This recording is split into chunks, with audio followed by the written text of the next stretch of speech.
Hello, I'm going to be talking about voluntary incentivized sterilization in developing countries.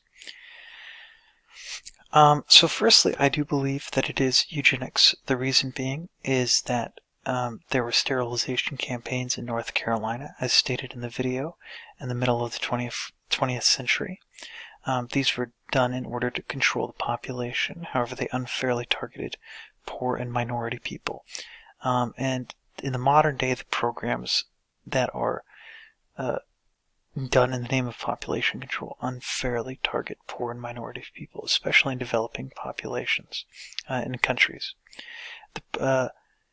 These programs, I believe, are population control that basically go and try to bring down the population of poor people without addressing the deeper underlying roots of why these people are poor in the first place. And I think that there's a very serious ethical problem, which I will talk about in the next slide.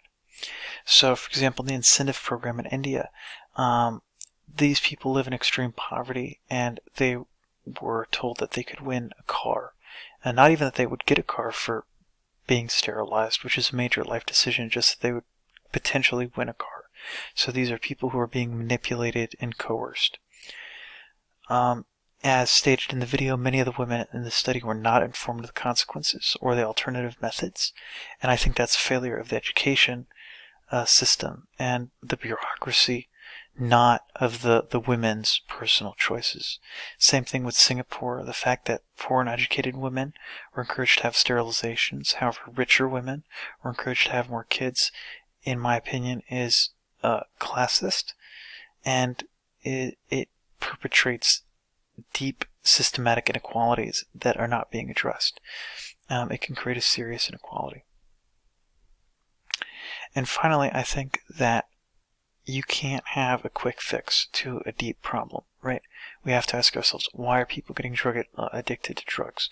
Why is there alcoholism? Why is it that instead of addressing the larger, deeper issues, that we're focusing on targeting poor minority women? For example, Project Prevention, which targets mostly poor minority women in the United States to get sterilized, instead of addressing the social stigmas and the social systems such as racism that cause these people to get into these terrible situations in the first place. So I think simply the only answer is comprehensive reform, and you cannot have a quick fix to a deep, complex issue.